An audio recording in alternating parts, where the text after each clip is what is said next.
ఓం సాయిరామ్. సాయి భక్తులందరికీ నమస్కారం అండి. అందరూ ఎలా ఉన్నారు ఫ్రెండ్స్? మన సాయినాథుని దయ వల్ల అందరూ బాగుండాలని మనస్ఫూర్తిగా కోరుకుంటూ ఈ వీడియోనైతే స్టార్ట్ చేస్తున్నాను.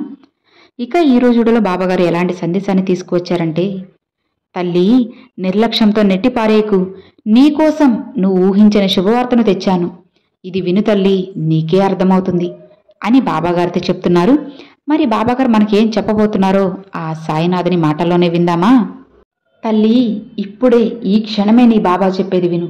నువ్వు కలలో కూడా ఊహించిన వార్తని నీకు చేరవేస్తాను తల్లి, అస్సలు నెట్టిపారేయకు. మంచితనం, ప్రేమ, నమ్మకం, స్వచ్ఛమైన స్నేహం, అభిమానం ఇవన్నీ కూడా ఇతరుల నుండి నువ్వు ఆశించే ముందు అవి ముందు నీ నుంచే మొదలవ్వాలని నువ్వు తెలుసుకో తల్లి. అలా కాకుండా నువ్వు ఇతరులపై ఈర్ష్య, ద్వేషం, అసూయ చూపినట్లయితే అదే కదా ఇతరుల నుండి నీ వద్దకు వస్తుంది.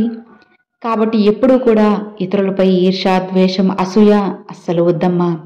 వాటిని అసలు నీ దగ్గర కూడా రానివ్వకు. ఎప్పుడు కూడా ఇతరులపై మంచిగా ఉండు, ప్రేమగా మాట్లాడు, నమ్మకంతో ఉండు. అప్పుడు అవే నీకు రెట్టింపు వేగంతో నీ వద్దకు తిరిగి వస్తాయి తల్లి. కర్మ మార్గంలో పరీక్ష గడియలు అణువణువున వస్తూనే ఉంటాయి. ఆటంకాల రూపంలో, సవాళ్ల రూపంలో ఎవరికైతే వాటిని నిరంతరం ఎదిరించగల సామర్థ్యం ఉంటుందో వారి జీవితమేనమ్మా అన్నీ ఒడ్డుకు చేరగలుగుతాయి. అర్థమవుతుంది కదా? ఎప్పుడు ఎవ్వరిని ఏ సందర్భంలో అయినా సరే అస్సలు చులకన చేసి చూడకు. ఎందుకంటే ఎవరికి తెలుసు, ఈరోజు నువ్వు తొక్కిన రాయి కూడా రేపు గుడిలో విగ్రహంలా దైవంగా మారుతుంది అని. మనిషి జీవితం కూడా అంతేనమ్మా. ఇప్పుడు నువ్వు ఈరోజు తక్కువలో ఉండొచ్చు, రేపు ఖచ్చితంగా ఎవరు ఊహించిన విధంగా ఉన్నత స్థాయిలో ఉంటావు. గుర్తుంచుకో, నువ్వు ఈరోజు గొప్పవాళ్ళుగా ఉన్నావని అహంభావంతో ఇతరుల్ని తక్కువ చేసి చూసినట్లయితే అదే ఆ భగవంతుడు నీకు మరుసటి రోజు అందిస్తాడని నువ్వు మర్చిపోవద్దు. ఒకరు నీకు చెడ్డ చేసినంత మాత్రాన నువ్వు వాళ్ళకి అదే చెడ్డ పని చేయనవసరం లేదు కదా బిడ్డ. వాళ్లే చెడిపోతారు. కొలంలో నీటి ప్రశాంతతను రాయి తాత్కాలికంగా చెడగొడుతుంది. కానీ కాసేపు తర్వాత నీళ్లు మరలా పూర్వటి రూపంలాగా తేరుకొని నిర్మలంగా ఉంటాయి.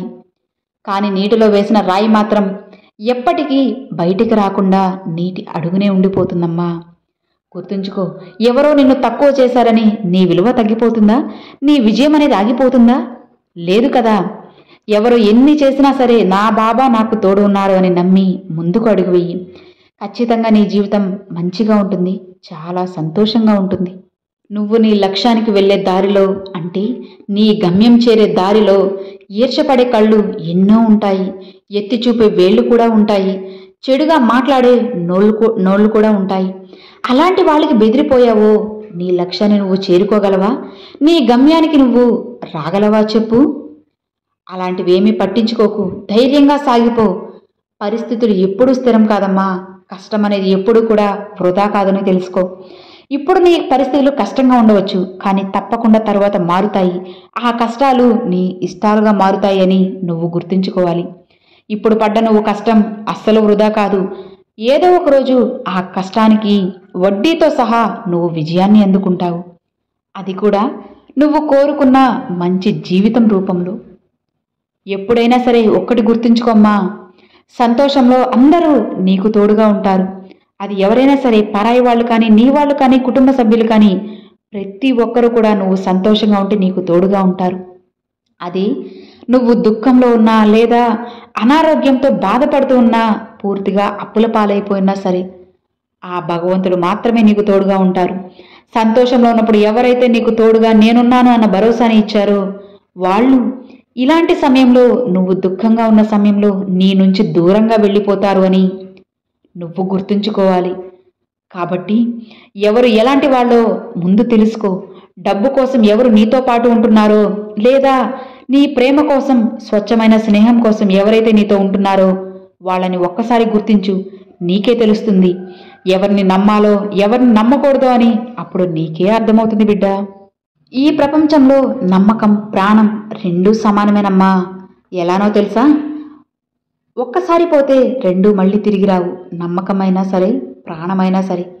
నమ్మిన వారిని మోసం చేశావు అంటే మోసం చేసిన వారిని నువ్వు అస్సలు నమ్మకూడదు.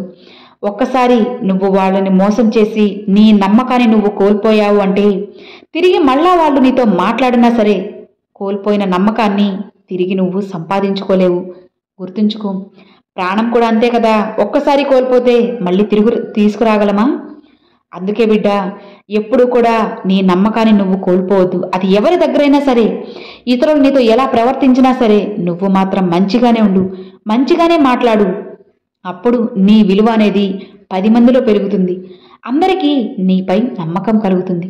అప్పుడు నువ్వు అనుకున్నది ఏదైనా సరే వెంటనే సాధించగలవమ్మా. నువ్వు నమ్మిన నీ బాబా నీకు ఎప్పుడు తోడు ఉన్నంత వరకు నువ్వు అసలు భయపడాల్సిన అవసరం లేదు. నీకు ఎందుకు చెప్పు భయము? అడుగడుగున నేను నీకు తోడు ఉన్నాను కదా. నువ్వు వెళ్ళే మార్గమంతా నీ బాబా అడుగులు కూడా ఉన్నాయి. ఒక్కసారి వెనక్కి తిరిగి చూడు, నీకే తెలుస్తుంది. ముళ్ళ దారైనా సరే, పూల దారైనా సరే ఖచ్చితంగా నీ బాబా నీతోనే ఉంటారు. అది కూసుగా ఉన్న రాళ్ళైనా సరే, పదునుగా ఉన్న ముళ్ళైనా సరే నేను నీ వెనకే నీతో పాటే నడుస్తూ ఉంటానమ్మా. ఎట్టి పరిస్థితిలోనూ నేను నీ చెయ్యిని మాత్రం వదలను తల్లి. నమ్మకం అనేది చదవడానికి 3 అక్షరాల బిడ్డ, కానీ సంపాదించడం ఎంత కష్టమో నీకు కూడా తెలుసు కదా. నమ్మకం అనేది డబ్బు కన్నా 1000 రెట్లు విలువైనది. ఇక స్నేహం అనేది నువ్వు అందరితో చేయలేవు. మంచి స్నేహం దొరకాలి అంటే 1 యుగం పడుతుంది. అలాంటి స్నేహం దొరికింది అంటే అస్సలు వదులుకోకు. ఇక ప్రేమ అనేది ఇది వినడానికి బానే ఉంటుంది, కానీ ఇది అందరి దగ్గర దొరకదు. కొందరి దగ్గర మాత్రమే ఉంటుంది. చాలా అరుదుగా దొరికే విలువైన వస్తువు ప్రేమ అంటే. నువ్వు ఎవరినైతే ప్రేమిస్తున్నావో వాళ్ళు నీకు విలువనివ్వరు. అలానే నిన్ను ఎవరైతే ప్రేమిస్తున్నారో వాళ్ళకి నువ్వు దూరం అయిపోతావు. విధి ఎంత విచిత్రమైనదో కదా. ప్రేమించిన వాళ్ళకి ప్రేమను దక్కనివ్వదు. కాబట్టి ఎవరిపైన కూడా గుడ్డి నమ్మకాన్ని పెట్టుకోకు. ఎవరినైనా నువ్వు ఇష్టపడ్డావు అంటే వాళ్ళు ఎప్పుడు శాశ్వతమని నువ్వు అస్సలు అనుకోవద్దమ్మా. ఎవరిపైన కూడా ఎక్కువ మమకారాన్ని, ఎక్కువ ప్రేమను పంచుకోవద్దు. అది బంధమైనా సరే, ఆఖరికి వస్తువైనా సరే. గుర్తుంచుకో తల్లి, నువ్వు సంతోషంగా ఉండాలని కోరుకుంటే సంతోషంగానే ఉంటావమ్మా. అలా కాకుండా బాబా అనుక్షణం నాకు ఎందుకు ఇన్ని బాధలు ఇస్తున్నావు, జీవితం అంతా నేను బాధల్లోనే గడపాలా, ఎందుకు నన్ను ఇలా బాధలతోనే వదిలేశావు అని చెప్పి నువ్వు ప్రతి క్షణం బాధనే తలుచుకుంటూ బాధనే కోరుకుంటూ ఉంటే అదే కదా నీకు కూడా వస్తుంది. కాబట్టి ఏదైనా సరే నువ్వు ఆలోచించే విధానం మీద ఆధారపడి ఉంటుందని నువ్వు గుర్తుంచుకోవాలి. నువ్వు ప్రతి క్షణం ఇప్పుడు నీకు బాధ ఉన్నా సరే, బాబా నేను చాలా సంతోషంగా ఉన్నాను, ఆనందంగా ఉన్నాను అనుకున్నావంటే ఖచ్చితంగా ఆనందం నీకు శాశ్వతంగా మారిపోతుంది. ఒక్కసారి ప్రయత్నించి చూడు, ఖచ్చితంగా నీకే తెలుస్తుంది. ఇక హాయిగా ఉండు బిడ్డ అని బాబాగారితో చెప్తున్నారండి. నేను నీతో ఉన్నంత వరకు నువ్వు అసలు భయపడవచ్చా చెప్పు, ధైర్యంగా ఉండు అని బాబాగారైతే అంటున్నారు. మరి ఈరోజు బాబాగారు పంపించిన ఈ మంచి సందేశం మీ అందరికి నచ్చింది అని అనుకుంటున్నాను. నచ్చితే ఒక చిన్న లైక్ చేయండి, మరికొంతమంది సాయి భక్తులకు షేర్ చేయండి. ఫస్ట్గా మన ఛానల్ చూసేవారు సబ్స్క్రైబ్ చేసి సపోర్ట్ చేయండి friends. Thanks for watching. Om Sairam.